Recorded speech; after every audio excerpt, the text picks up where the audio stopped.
So before I start, I'll be curious to know how many people in the audience already tried to install OpenStack and maybe run into some kinds of problems while doing the installation or successfully did it. Like I see a few hands coming up. And how many of you barely knows what OpenStack is? Like you've heard the term before, but you're pretty new to it. Okay, so we're kind of, yeah, same thing. We just did, I did the exact same presentation in Montreal a couple of weeks ago. So I'll try to keep it at the same time very technical for some pieces. So those that are new to OpenStack, please bear with me. And at the same time as well, introduce everybody to what OpenStack is all about and what it does. But what I'm trying to do today is to give you a good overview of OpenStack and how to install it if you want to spend some time on your laptop or in your lab. And sometimes when you start working with OpenStack, it seems very complicated, right? And the main reason why it's complicated is because OpenStack is designed to scale a very large software data center solution. So software-defined data center solution. So there's a lot of requirements, even more just from a networking point of view or from a setup point of view, or if you want high availability. There's a lot of things that you need to consider when you're doing the installation or the architecture. That said, when you're just trying to get introduced to the technology, understand how it works, set it up for the first time, there's a way to cheat and make it much simpler than what it has to be. So that's a little bit of what I want to talk about today, understanding what is best practice way of doing OpenStack, what it looks like for a complex HA architecture, but at the same time understanding how you can set it up in a more simpler way so you can get more familiar with the technology and understand how it works. So if we look at what OpenStack is, for those that are less familiar with it, OpenStack is a bunch of Python modules, pretty much, right? So you have a bunch of little projects. The most common one are Nova, Cinder, Glance, Neutron. So what these, all these little projects are, and they become OpenStack when you put them all together. They're actually an API brokering system. So if you want to orchestrate compute, storage, or network, or so on, you talk to an API, a RESTful API, and that API is going to do the orchestration that needs to happen behind the scene to deploy the compute, the network, and the storage configuration that is required to deploy your application. And the value of having OpenStack as a brokering system at the top, that whatever solution you put at the back, whatever hypervisor you pick, or network solution, or storage solution you have in the back end, should not make any difference in the way you will orchestrate your infrastructure as a service solution. So if you're starting orchestrating using some technology today and you're moving to some new networking or storage technology tomorrow, the orchestration should still work, right? So it's kind of building your own on-premise Azure or other public cloud, but you're doing on-premise, and then the people that are doing the orchestration of the infrastructure doesn't need to know what are the bare metal stuff that are running behind the scene. And on top of that, there's a bunch of additional projects that got added to the OpenStack over time. So OpenStack started very simple with just a few projects, but now we see things like, well, Telemeter has been there for a long time for all the monitoring capabilities, Sahara for data processing, templates for orchestration, database as a service, which is the Trove project. So it's a bunch of added value as well, solutions and orchestration solutions that have been added on top of OpenStack that deliver not just only compute, network, and storage, but now DNS as a service and database as a service and many other as a service solution, but always the same principles, right? You talk to an API and some orchestration happen behind the back. So OpenStack, in a nutshell, again, it's just a bunch of Python scripts doing some orchestration with an API at the front end. The problem is when you start, like this is our reference architecture. If you would want to build like a full HA solution, this is what it looks like, right? So you need a lot of servers pretty much to start as a full production-like type of environment. You need at least a compute node, and typically when you deploy that, you'll use more than one compute node because you'll need 3 controller nodes for everything that needs to run all the orchestration or the services, right? So these Neutron, Cinder, Telemeter, and all these other projects need to run somewhere. So they run in an HA configuration on the controller node, and the compute node is where your VMs or your instances will be running. Then you need, if you want some storage, you might need some Ceph nodes, right? So you'll need at least 3 if you want a full HA solution. You'll need the Director node. So Director is our enterprise installer. So if you want to deploy a full HA solution, it becomes very complex. As you can see, there's a bunch of networks requirements. So you'll need a provisioning network, a tenant network, an internal API, a storage, a floating IP network. So as you can see, when you look at this for the first time, if you're trying to deploy this from scratch and you've never done OpenStack before, that's a little bit of a complicated task. And Director helped to simplify and orchestrate all that, but it's still like a complicated solution at the beginning. And that's what I'm going to try to explain a little bit in this presentation, is how you can simplify all this so you can start understanding the technology before you get to that fully HA best practice reference architecture that I have here. So if we look at OpenStack Director, which is our first way to install OpenStack, so that's the principal way you would be using if you would deploy a production environment. So the first thing that Director does is all the planning of the environment. So you would set up all your network topology configuration, all the service parameters. You will do all the planning of what you want your OpenStack installation to look like. Then you will start the deployment process. So Director will pixie boot all your servers, take care of provisioning the OS, using some Puppet script and e-template to deploy all the applications. So everything end to end, and do some sanity check even at the end to make sure everything runs properly. So the full deployment is getting fully automated. And then you have some operation after that, right? So day 2 operation. So once OpenStack is deployed, you need a way in a large production environment. If I have tens or hundreds of servers or more, then I need a way to do orchestrated upgrades so that I can deploy new patch or even from major release to one major release to another in an orchestrated way, right? So all the compute nodes will come down one after the other and get a patch and put back into the OpenStack clusters. So this is our full lifecycle OpenStack Director. So we typically name it the installer, but it does a lot more than just installing OpenStack. It does the full lifecycle management of OpenStack itself.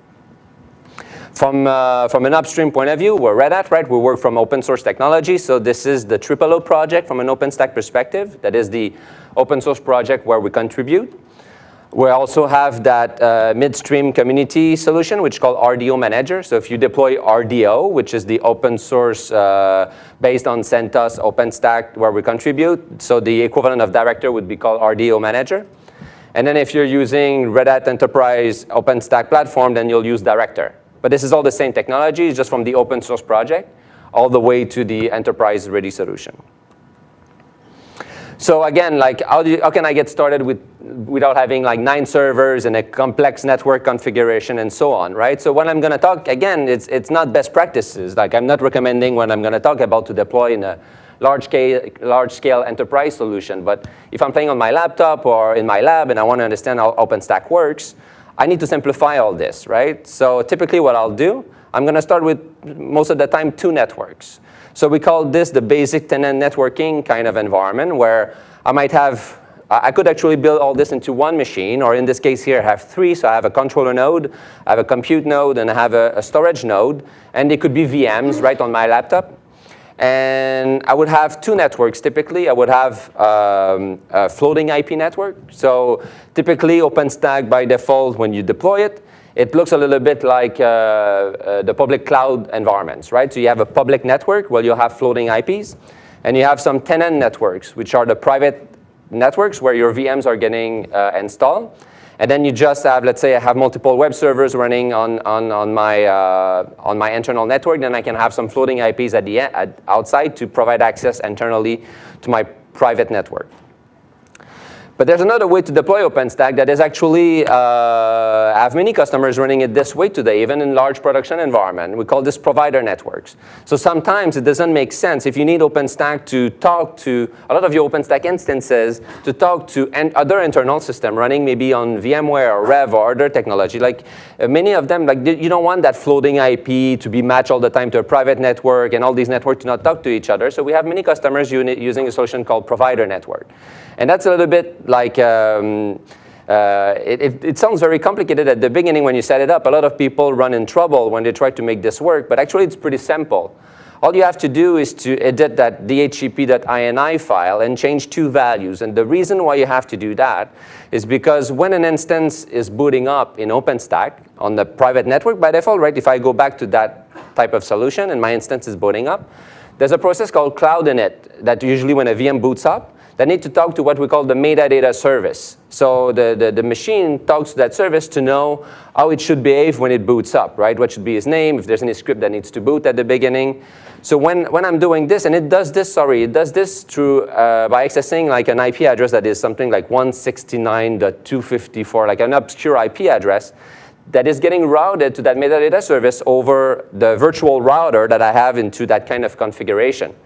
When I'm using provider network, that's not possible because I will not have a virtual router. And I'll demonstrate all that so that looks a lot more real. But so you need to still route to the metadata service. So if my machine comes up on a physical network, like on VLAN 100 on my network, it needs a way to connect to the metadata service on 169, that obscure IP address. And so what these settings will change is a route to be automatically added to my machine. So through the DHCP server, I can access my metadata server. So all I have to do when I want to do provider network is change these two settings. And when the DHCP will offer an IP to my VMs booting up, I will get an additional route, and I will get access to the metadata service through that route. So this is the most simplistic way of deploying this, right? So if I would have like one machine running everything, so this is typical on my laptop. I want to do a small demo of OpenStack. I'm going to have two NICs. I'm going to have a floating IP network and a tenant network, or I'm going to have just one NIC with just a provider network. And that's what I have on my laptop today that will demonstrate how to set this up and how to get started with OpenStack. So if you want to see the instructions later, you can go to my website, like www.marcoberube.com. This is pretty much the instructions that will follow to install OpenStack and get it running. So this is my blog here where I'm describing a little bit how to install OpenStack in a nutshell, in a very simplistic way, and the most common problems or questions that I get from people when they get stuck, usually around the networking pieces, right? So you can follow the same procedure using Red Hat Enterprise OpenStack, or you could do the exact same thing using the RDO on CentOS. The same thing would apply. The only difference between the two will be the repository. So if you want the RDO, you can go to the RDO website. You'll get how to start with CentOS and install the right repository. In this case here, I'm describing with RHEL 7. You need to install the OpenStack repository, and you're good to go. Then after that, I'm just going to have to install another tool that is called Packstack. So instead of using Director to do a full HA deployment, Packstack is just a very simplistic way of deploying OpenStack. So all it does pretty much, it's calling a bunch of Puppet manifests to deploy OpenStack. Pretty much the same Puppet manifest that would be used with Director, but it is just in a much more simplistic way. Obviously, the downside of Packstack is it will not help you to do the full live cycle management, right? It will not help you patch or upgrade or even do an HA deployment. So I would not recommend using Packstack for a full production, large-scale environment. But in your lab, on your laptop, it's actually the best way to and the easiest way to install OpenStack. In a couple of minutes, you can get it done.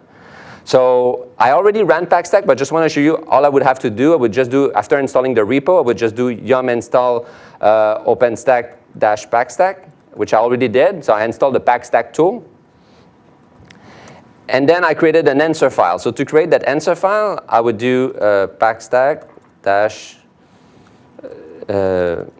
gen answer files /root /answers.txt. And that will create like an answer file for me.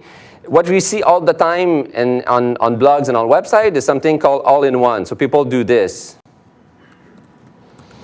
The reason why I'm not doing this is because this deploys Packstack or OpenStack with all the default configuration. But there's some changes I want to make. If I do all the default configs, my OpenStack deployment will not be able to reach outside. And I'll show you why. So all I did is I generated the answer file, which I already did. I already ran Packstack. I'm going to start from after that to show the demo. But pretty much all I did is generating, which all the steps anyway was on my website, generating the answer file. And then I changed just a few config files from the default config that comes out. If I do an all-in-one, the settings will be the opposite of that. So first of all, like I'm enabling heat and load balancing as a service just because I like those services. And by default, they're not turned on, right?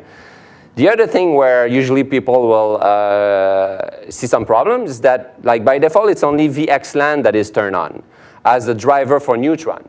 VXLAN is just a way to encapsulate packets, which is great on a tenant network, a private network that doesn't talk to anything else. But if I want to reach outside, I need also to enable the flat network driver. So if I want to do provider network and attach my VM directly to a physical network, if I do VXLAN, that VXLAN packet will have nowhere to go. Like typically your network you're into, or even on your laptop or in your lab, will be a VLAN network, not a VXLAN network. So by enabling flat, then I'll be able later to use that when I'm creating the network in OpenStack to provision my VMs. If not, I will only have VXLAN, which is the default config, which will not allow my VMs to go anywhere outside of my OpenStack environment. Then I will also create a bridge. So what a bridge is so Open vSwitch is like a virtual switch that I need on my OpenStack node. So I need to attach that switch, that virtual switch, to my physical interface. And I'm creating a bridge called BREX. So BREX is just a name that I gave to that bridge. And I'm attaching BREX to my ETH0. So now I have a virtual switch running on my compute node. And I have an interface, so ETH0, that gives me connectivity to that switch. So when later my VMs are getting provisioned and attached to that switch, that's how they have access to the external world. So that's why I need to change some config in my answer file before I can launch the installation if I want my OpenStack environment to reach outside. And I'm turning off the demo features, which by default Packstack install a bunch of stuff that I don't want. I want to do it manually, which I'll show you. If I leave this on, then I'm going to have a bunch of networks and image to be created for me automatically, and I'm decided here that I didn't want that to happen. So these are only a few settings, but if I look at the answer file, there's a bunch more settings that I could change, right? And there's a long list of configurations. So another typical things that I will change, there's a setting called compute. So here I have my list of compute nodes. So if I want, by default here at the answer file, we'll install OpenStack on one node. If I want to install OpenStack on multiple nodes, then I can just add additional IP addresses. So obviously with Packstack, I need rel to be installed on all my machine manually first. Where with Director, it also does the default PXE provisioning and installing rel and installing everything from scratch, talking to the IPMI on my server and everything. With Packstack, I need to pre-install all my VMs or my machines with rel 7 or with CentOS, specify all the IP addresses that I want to connect to, and make sure I have SSH connectivity between all those nodes. So Packstack will go over SSH with all these IPs to install all the packages and all the configurations that need to happen. So in this case here, I'm just going to do it. I've done it on only one machine, so I'll delete that. So once this is completed, then I'll do answer file equal my answer.txt. Press enter. I can go for a coffee 15, 20 minutes later, depending on how much bandwidth you have where you are. You're going to get a full OpenStack fully deployed, right? And how many nodes, obviously, you are installing. If you're installing 1 or 15, it's going to take more time, right? But Packstack will run everything automatically, will run all the Puppet manifests, and will follow all the settings that you've set up in that answer file. So here, once I have everything up and running, which is my case here, so let's assume that I already ran Packstack in this case. I want to make sure that all my OpenStack services are running, so I'm doing OpenStack-service status, and I can see that all my services for OpenStack, Nova, Cinder, Ceilometer, they're all active. Then after that, I have a file that has been automatically created for me that is called keystone.admin. So I can control OpenStack from a command line, also from the web interface, right? So if I want to do it command line, I'm just going to source that Keystone file. And then I can do something like Nova list, which will list the list of VMs that are running in Nova. I have nothing right now. If I want to do the same thing with the web interface, then I'm going to copy the password that has been automatically generated for me from the Keystone file. Go to my web portal for OpenStack that is now running, that is based on Orizon. Connect to it.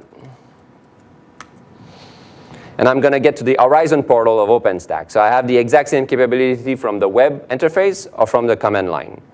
So in this case here, I'm going to go under my project. I'm going to look at my network topology, which before I can launch any VM, I need to create a network. So now I have a physical machine with OpenStack installed, but I need to create some network topology inside Neutron so that I can provision VMs. And I also need an image, right? Right now I have no image in Glance so that I can boot up on that network. Here I'm showing how you can create an additional account in admin if you would want to create yourself your own account. I already downloaded the Cyrus image. So Cyrus, for those that doesn't know, it's just a tiny Linux image. So I'm using this because it's just fast for testing purposes. I'm uploading the image in Glance. So now in Glance, I have an image called Cyrus that is ready to be booted up on a network. But now I'm missing a network, right, to boot that VMs on. So now I have two options. I can create what I said before was the tenant networking configuration with a public network and a private network and a router in the middle and having floating IPs. This is the typical way of installing OpenStack. But because most people run into issues using the provider network, I'm going to do the provider network example. Obviously, here my steps are not allowing you to do both at the same time. It's technically possible. We have customers that are doing tenant networks and provider networks at the same time. But just to keep it simple here, I'm just going to do one or the other. So I'll do the provider network approach. So the first thing I need to do is to change those settings into my Neutron so that I can allow my VMs to reach out to the metadata service to the DHCP server over a route, right, as I said before. So, and these settings are metadata. So bear with me for 1 second. Is it underscore or metadata?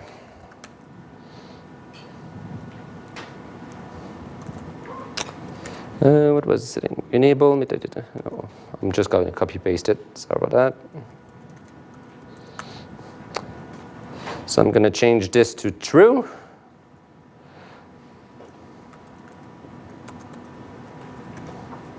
I cannot type today for some reason.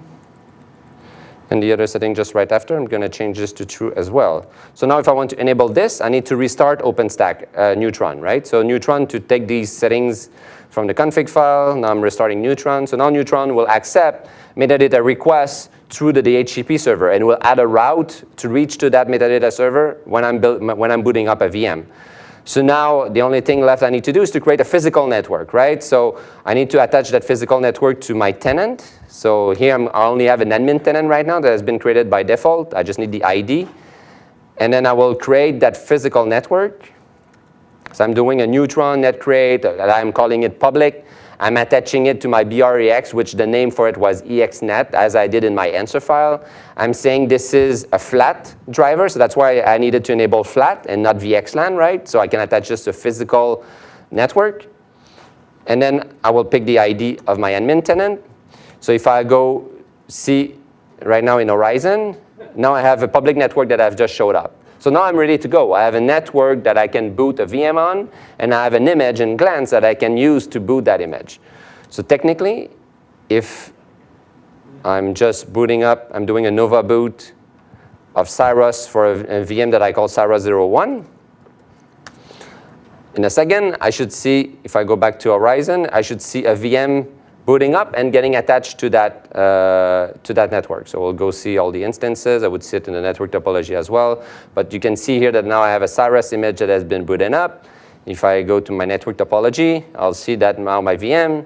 Yeah, so I created the network, as has been pointed out here, but I didn't create the subnet. So for the DHCP to allocate an IP address to my machine, I need to create a subnet as well, right? So what the subnet does is it create not only the network, but create like what is the IP range, what is the start IP, and the end IP, and the gateway, so all the information that the DHCP will need.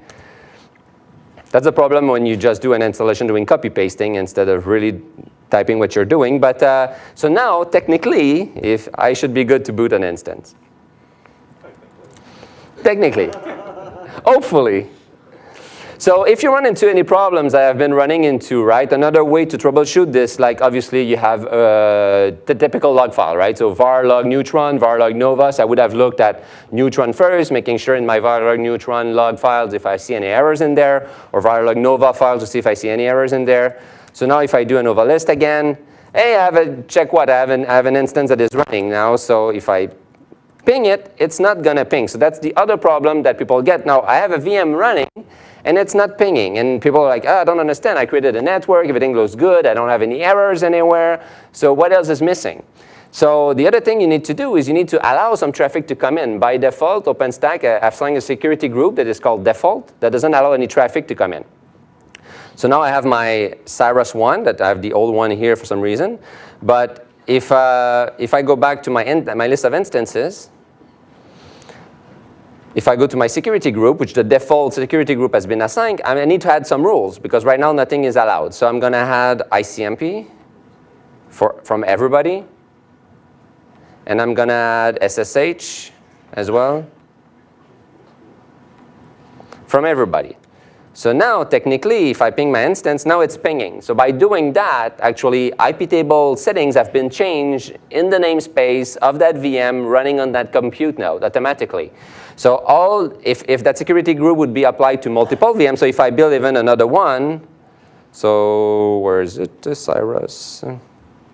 Boot, I'm going to call 2, and I can do a 3. Now I always have the same default security group that has been assigned, so now I don't have to do that anymore because my security group is applicable to all the VMs that are waiting with default. I can create as many security groups as I want. I could create a web one and a database one and have different port. So when I'm building up a VM, I could define which security group is applied to that type of VM depending if it's a web servers or a database service as an example. But now, if I, or even SSH on any of them,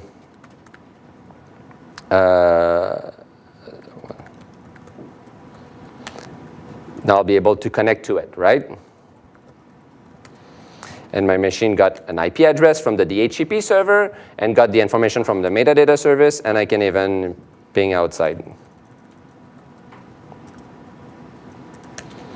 Completely, I have full access to the internet. So in a nutshell, like the typical problems are making sure you have the right driver, so you have a flat driver enabled, making sure you create a network and a subnet, as we learned today, and making sure you decide if you go with provider network or tenant network. So if you go with provider network, you have to change some settings for in Neutron for the metadata service to run.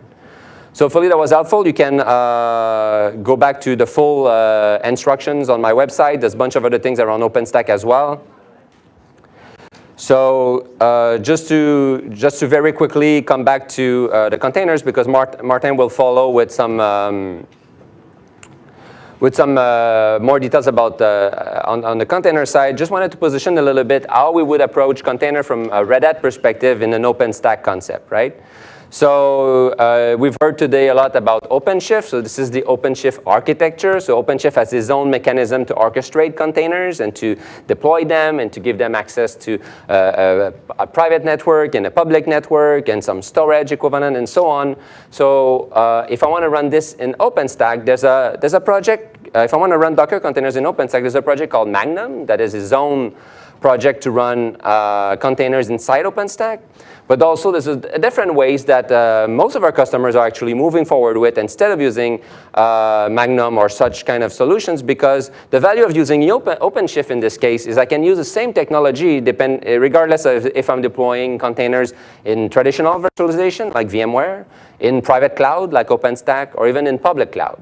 So this way, I can manage the workflow, the monitoring, the credential, everything that I need to do from an enterprise perspective to manage container, the exact same way regardless of where I have containers running. And I can burst from one solution to the other.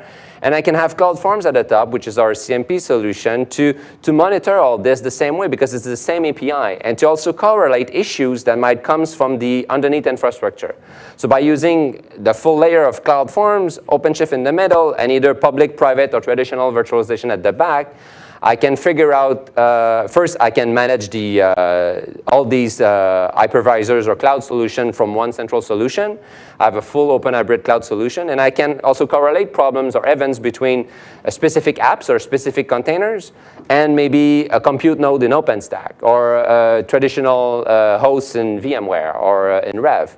So because CloudForms has visibility at all the layers, I can easily find out if it's a storage problem that is causing, or a host problem that is causing problems with some OpenShift nodes on some environment, and all that can be correlated from top to bottom and even orchestrated from top to bottom. So that's the overall value of using the Red Hat portfolio, and also using the same solution to manage containers from one technology to another. If I'm deploying as well OpenShift on OpenStack, then I can also leverage Cinder for storage and load balancer as a service with, as an example, F5 or HAProxy wherever I want. So obviously in OpenShift has drivers to manage load balancing and to manage storage. But if I can also decide to abstract that from an infrastructure perspective, so OpenShift would consume storage from Cinder. So regardless of what solution of storage I have behind the scene, it should be irrelevant from a Docker point of view or from an orchestration of container point of view. Same thing for load balancing, right? If I'm using HA proxy in dev and an F5 in production, I don't want my process or anything from an orchestration perspective to change. It should be irrelevant for the application. So that's also the value of having an abstraction layer from an infrastructure as a service when I'm consuming a platform as a service on top of it. So that was it. I hope that makes sense. And feel free to reach out to me if you have any questions. And look on my website if you want to start deploying OpenStack and play with it. Thank you.